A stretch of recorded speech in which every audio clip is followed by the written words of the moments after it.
प्यार और पागलपन में बस थोड़ा सा ही फर्क होता है। प्यार मिल जाए तो जीवन खुशी से पार हो जाता है, पर पागलपन मिल जाए तो जीना दूभर हो जाता है। आज की इस कहानी में प्यार और पागलपन दोनों ही देखेंगे। तो शुरू करते हैं तेलुगु मूवी अगली स्टोरी की ये कहानी।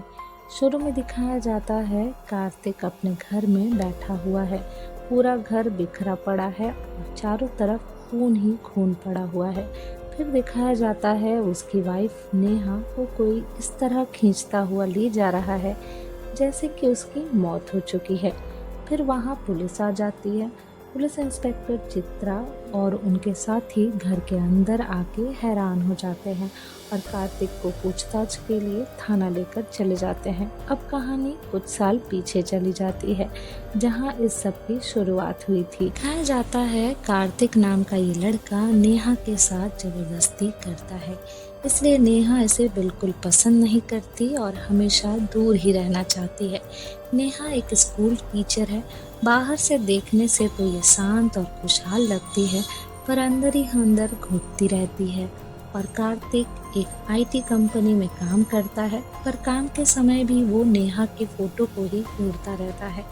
एक बार जब उसकी एचआर इससे तंग आकर उसे नौकरी से निकालना चाहा, तो एचआर की भी प्राइवेट वीडियो दिखाकर उसे भी ब्लैकमेल कर लिया।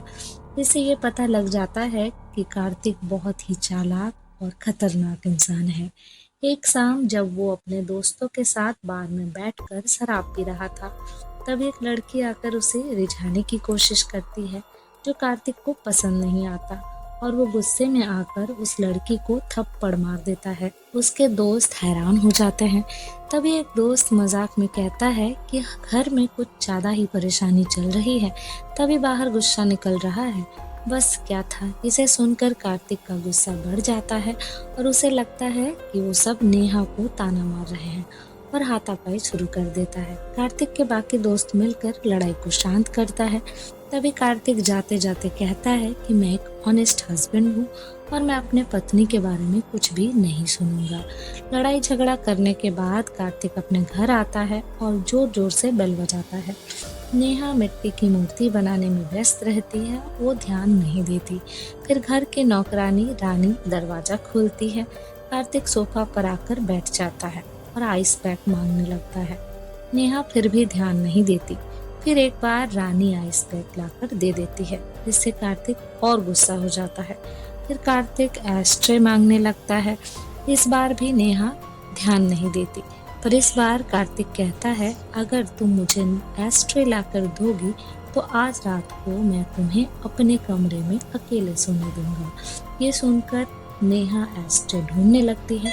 इससे ये साफ हो जाता है कि नेहा कार्तिक के साथ नहीं रहना चाहती, क्योंकि हर रात वो नेहा के साथ जबरदस्ती करता था। पर जैसे ही नेहा एस्ट्रे देने जाती है, कार्तिक उसे वहां से ले जाता है और बहुत उल्टा सीधा कहने लगता है।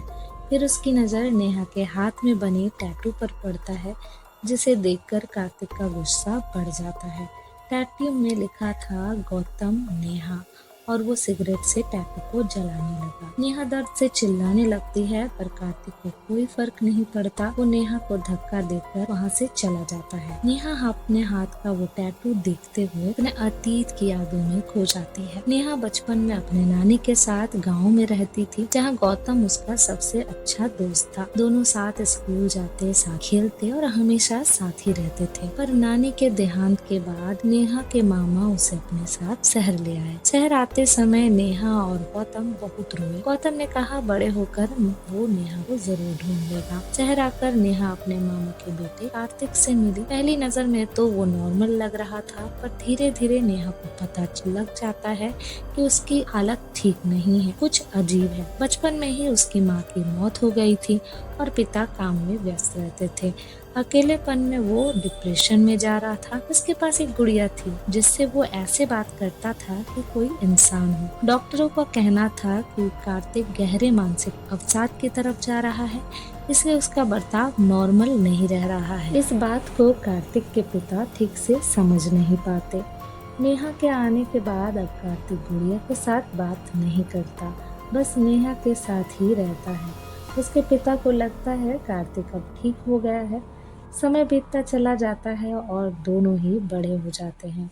इधर गौतम भी बड़ा हो जाता है और वो एक दिन नेहा के कॉलेज आ जाता है।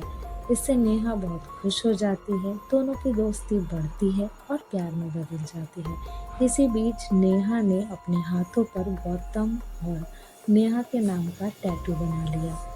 एक शाम जब नेहा के मामा जी कहीं बाहर जाने वाले थे, तो नेहा कहती है कि मुझे बहुत डर लग रहा है। तो इस पर मामा जी कहते हैं कि मैं तो कल सुबह ही आ जाऊंगा और तुम्हारा मंगेतर तो घर में ही रहेगा। बस ऐसा कहकर मामा जी वहाँ से चले जाते हैं। रात को जब नेहा सो रही होती है तो उसके फ़ोन पर एक वीडियो आता है जिसमें नेहा और गौतम एक साथ दिखाई देते हैं और ये वीडियो कार्तिक ने ही उसके फ़ोन पर भेजा था। इसे देखकर नेहा घबरा जाती है और पानी पीने के लिए रूम से बाहर जाती है। जैसे ही वो पानी पीने के लिए रूम से बाहर आती है, कार्तिक उससे के पीछे से आ जाता है और उससे पूछता है ये लड़का कौन है। इस पर नेहा कहती है इसका नाम गौतम है और हम दोनों एक दूसरे से प्यार करते हैं और शादी करना चाहते हैं। ये सुनकर कार्तिक ने कहा उसने तुम्हें छुआ इसलिए मैंने उसे मारा और आगे से तुम उससे मिलने गई तो उसके फोटो पर माला चढ़ा हुआ देखोगे। कहकर कार्तिक दरवाजे के बाहर चाकू लेकर बैठ जाता है और हर घंटे नेहा को आवाज़ देता है। नेहा भी डर के मारे आवाज़ देने लगती है। सुबह होते ही मामा जी आ जाते हैं और ये दृश्य देखकर डर जाते हैं और कार्तिक को डांटने लगते हैं। इससे पहले नेहा कुछ बता पाए, कार्तिक गुस्से में चाकू लेकर अपने पिता से कहने लगता है कि आपने बचपन में ही कहा था नेहा से मेरी शादी होगी और ये अब किसी गौतम से प्यार करती है और उसी से शादी करना चाहती है। इसे आप समझाओ और बात करो। नेहा बहुत कोशिश करती है अपने मामा जी को समझाने की, पर मामा जी कहते हैं कि गौतम को भूल जाओ और कार्तिक से शादी कर लो। ये सुनकर नेहा को लगता है कि अब सब कुछ खत्म हो गया है और वो अपने हाथ के नस को काट कर सुसाइड करने की कोशिश करती है। नेहा बच जाती है और हॉस्पिटल में भी फिर इसी तरह कार्तिक बहुत सीन क्रिएट करता है। हॉस्पिटल से भागकर नेहा गौतम के पास जाती है तो उसे पता चलता है कि वो लोग मुंबई गए हैं। तभी वहाँ कार्तिक आ जाता है और ज़बरदस्ती नेहा को वहाँ से ले जाता है। घर जाते ही कार्तिक अपने पिता को मारने लगता है और बार बार पूछने लगता है कि क्या नेहा उससे शादी करेगी। डर के मारे नेहा शादी के लिए हाँ कर देती है और दोनों की शादी हो जाती है। अब कहानी प्रेजेंट में आ जाती है। इधर कार्तिक का अत्याचार दिन ब दिन बढ़ता ही जा रहा है। कभी वो उसके साथ जबरदस्ती करता तो कभी डरा धमका कर आई लव यू कहलवाता है। इसी बीच नेहा एक दिन मंदिर जाती है और मंदिर में बैठकर पुरानी बातों को याद करती है और उसकी आंखों में आंसू आ जाता है। तभी उसे लगता है कि गौतम वहाँ पे है, पर जब वो गौतम को वहाँ ढूंढती है तो उसकी स्कूल की दोस्त सौम्या उसे मिलती है। सौम्या उसे इस हालत में देख लेती है तो नेहा को सब कुछ बताना पड़ता है। इसके बाद नेहा घर चली जाती है। जैसे ही नेहा घर आती है कार्तिक उसे गले लगाने जाता है। तभी नेहा चाकू उठाकर अपने गले में लगा लेती है और धमकी देती है कि अगर कार्तिक ने उसे छुआ तो वो अपना गला काट लेगी। कार्तिक रोने लगता है और शराब पीने लगता है। शराब पीते पीते वो रात को सो जाता है। जब सुबह रानी आकर उसे उठाती है तो वो पूछता है नेहा कहाँ है। तो रानी बताती है कि जब वो आई थी तब भी नेहा घर में नहीं थी। कार्तिक नेहा को कॉल करता है और फ़ोन नहीं लगता। इससे कार्तिक और परेशान हो जाता है और नेहा को ढूंढने निकल पड़ता है।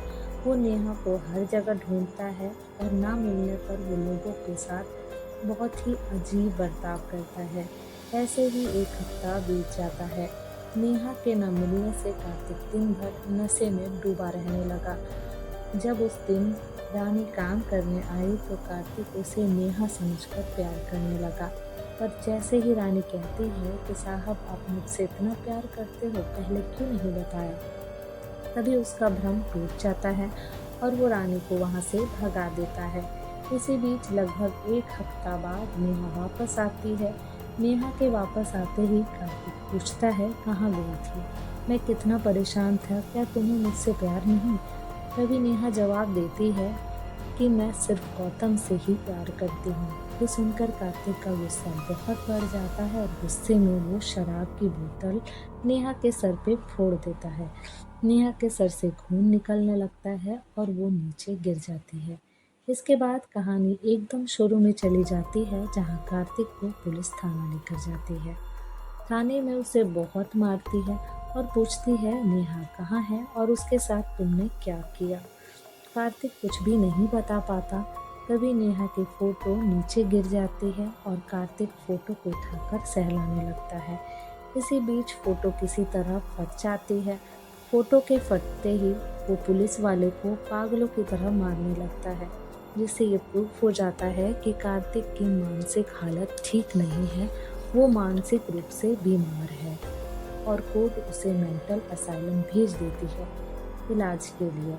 कुछ सालों बाद पुलिस इंस्पेक्टर चित्रा कार्तिक से मिलने आती है, तो कार्तिक उनसे सिर्फ एक ही बात कहता है कि मैंने नेहा को नहीं मारा। तभी चित्रा कहती है कि नेहा जिंदा है और उस दिन की बात बताती है जब नेहा मंदिर गई थी।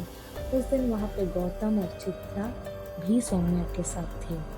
सबने मिलकर नेहा को बचाने का प्लान बनाया था, जिसके तहत नेहा को कुछ दिन गायब हो जाना था, ताकि कार्तिक की सच्चाई पूरी दुनिया के सामने आ जाए। और ऐसा ही हुआ। इसके बाद चित्रा कार्तिक को एक वीडियो दिखाती है, जिसमें नेहा गौतम के साथ बहुत खुश है और कहती है कि प्यार का मतलब सिर्फ खुश रह करना होता है, ना कि इससे जबरदस्ती पाना। देखो नेहा अब कितनी खुश है।